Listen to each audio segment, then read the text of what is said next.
Ассалаумағалейкум ағайындар, ағалар, бауырлар, інілер, қалайсыздар? Міне бүгін 31 желтоқсан, жылдың аяғы.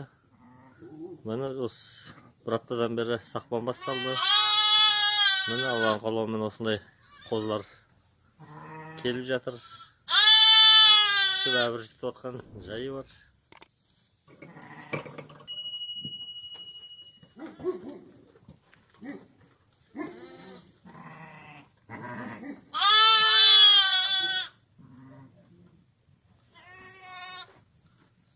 Бірінші тума, көбісі